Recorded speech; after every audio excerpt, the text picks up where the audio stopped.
Hey guys, welcome to day 32 of Daily Devotions with Dylan. And today we are looking at Matthew 7, verses 3 through 5. And the word says, "Why do you see the speck that is in your brother's eye, but do not notice the log that is in your own eye? Or how can you say to your brother, 'Let me take the speck out of your eye,' when there is a log in your own eye? You hypocrite, first take the log out of your own eye, and you will see clearly to take the speck out of your brother's eye."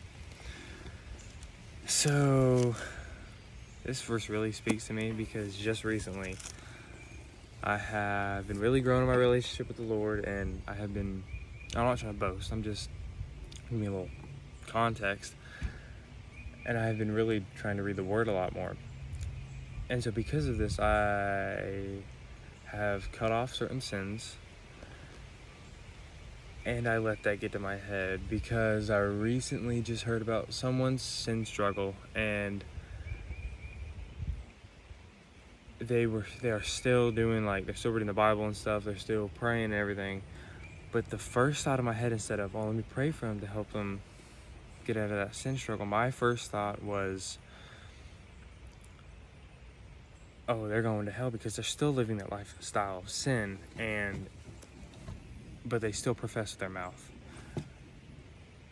I didn't see it as, oh, they're struggling and they need to.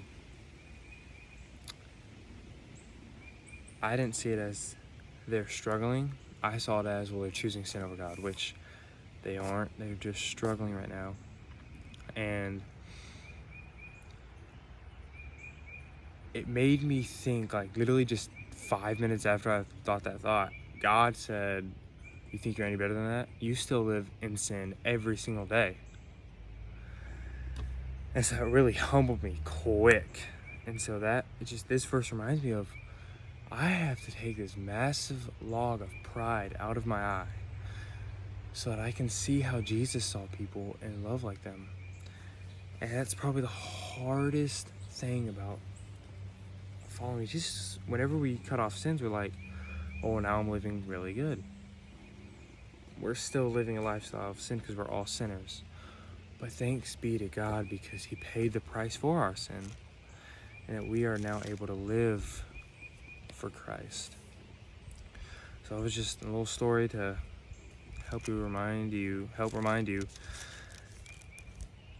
that you need to first take the log out of your own eye, and then help your brother or sister with the speck that is in there. So go read your Bible, pray, spend time with Him. He loves you. Peace.